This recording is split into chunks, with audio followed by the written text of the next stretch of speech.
how long have we been doing this? And Making don't jokes? We've been no, making jokes for a while, Mark. and don't everyone speak at once. No, I'm serious. How long have we been doing this?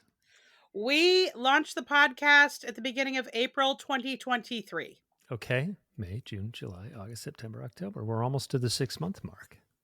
Not just good looking, ladies and gentlemen, he can also do math. I just want, for those of you listening, I want you to know that he just did it with his fingers. I was never very good at math, but that's okay. Mhm. And it's so good to see everybody. Had a little time off, back with the gang, the Beats Working podcast production team at Work P2P. So good to see you all. Today's episode of the Sidekick Sessions is all about kind of where we are as an organization, where we are as a podcast, what we've learned over the past 6-ish months. And yeah, this is going to be super fun. So why don't we just jump right in? Team, why don't you introduce yourself, starting with my good friend Elise? Well, thank you, Mark. My name is Elise Bryson, and I help develop community in the Work P2P, the land of Work P2P. And I just love what we've built around the Beats Working podcast. And I love the Sidekick sessions. I think it's a super fun time for us to come together as a team and talk about, a variety of different topics. I've learned a lot, and I've certainly enjoyed listening to them back. Libby, over to you.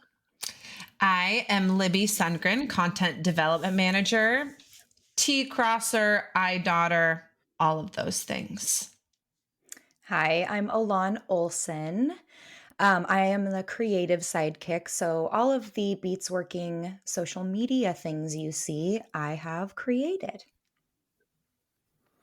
Well, this is going to be so fun today, you guys, because we've been at this for a little while. And when this was just an idea of our boss, Dan Rogers, entrepreneur Dan Rogers, it was really kind of daunting that we were going to take this idea of Dan's of he wants to redeem work to make work better for everyone. So he creates this podcast called Beats Working, Winning the Game of Work. So when we started, it was like, oh my gosh, where do we begin? But I feel like we're in a really good rhythm now. And we've had 30 episodes in, amazing guests.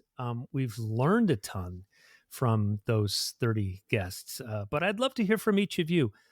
We're, gosh, I can't even talk. Are you getting choked up already, Mark? No, I like it when you cry on the podcast. Are you going to cry today? No, but yeah, I'm having a little bit of jet lag. I just returned. I've never been outside North America, and I just got back from an amazing trip to Europe. And I'm a little bit jet lagged, so I apologize for that. So, I mean, I've been asking the question that I've come up to people for the last 10 days. Entschuldigung, sprechen Sie English? And if they say, a little bit, then I'm in luck. I am way off track now. Let me just back way up. So I think this has been such a cool experiment that our boss, Dan Rogers, entrepreneur Dan Rogers, he's on a mission to redeem work. And so he starts this podcast called Beats Working, Winning the Game of Work. And all of us have been working really hard on this for months now. And I feel like we're in a rhythm now, and we've learned a lot. And we're just starting to scratch the surface of this idea that work actually can be honorable for everybody. I'd love to hear from any of you about just kind of your perceptions of where we are in the process and what you've maybe learned over the past several months. Who wants to go first? I'll jump in and go. This is Elise.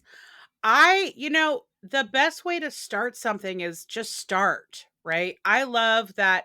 Yes, of course, there was some thinking and some planning that happened, but we also just went for it. Which does mean we've learned a lot of things along the way, to be clear.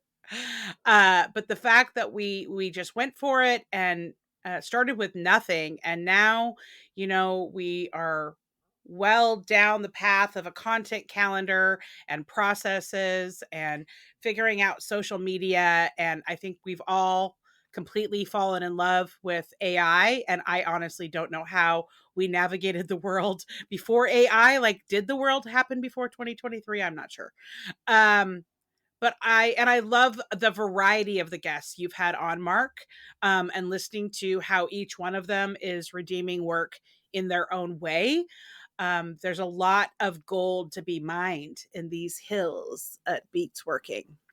Yeah, I love it. Alon, what about you? What have you learned over the past several months? Well, I think in terms of the team, I have the least amount of time on the clock for podcasts in general. So I'd say I've done the most amount of learning. But it's been an exciting process to be a part of too, because I am a consumer of podcasts. Of course, I'm listening to both faith based and then true crime. If you haven't heard before, I am a millennial. So very on brand. So it's been fun to be on the backside of that process. And again, there's a lot of learning, a lot of programs. I too am a lover of AI, and it's been such a space for me to be creative in. I love being able to develop imagery around this. It makes me feel like I'm taking part of the idea and bringing it to life in a tangible way through those visuals. And then, of course, being part of the Sidekick sessions, a new experience for me being on the mic. So I appreciate the opportunity. It's hard to put Alon in a box because she's right. So she spans the spectrum from faith-based to true crime. And I love that. I love that about Alon. She's absolutely honest and super talented. And it's so great to have you on the team. Thanks, Libby, what Mark. about you in terms of what you've learned? You bet. Yeah, I think it's just been, a wild and woolly adventure. And we are truly, as Elise said, there is some planning that went into it, but we are also learning as we go. And, I don't know that it would work as well if we didn't have the group of people that we do. I think we all work really well together, and we highlight each other's strengths and pitch in when we need to support somebody in some way. And it's just been, I think that's, in addition to hearing some really cool stories, it's been cool developing our own story too. So And I feel like this team is really an amazing team in that everyone has some unique abilities, and there's no two of us who are anywhere close to being alike. And I love the fact that there's such a diversity of talent. But I also feel like I've never been on a team where everyone has everybody else's back. I feel like nobody is out for themselves here, and that everybody on this team really cares. And it's really apparent that everybody has the other person's back. I think what the thing that's been the biggest, and I think Elise can speak to this because she and I probably have the most interaction in terms of, how am I performing? What are the podcasts coming off like? And I remember early on that Elise kept saying, just relax, be yourself, because coming from broadcasting, there's a level of formality in broadcasting that, I mean, think about, I remember when I was anchoring the news and my kids were younger, and one of my sons said, "How come you wear a suit and tie when you're on the news?" And I was like, "Wow, that's a good question. I don't have a good answer for that." But it speaks to the level of there's a formalness, a formality of in when it comes to broadcasting. And what I feel like is that this form of communication in podcasting, before we hit record, I think Elise alluded to the fact that I've cried on the podcast. That I'm okay with that. But I feel like the guardrails have gone a little bit wider emotionally, and I feel like I've grown in 4 months now.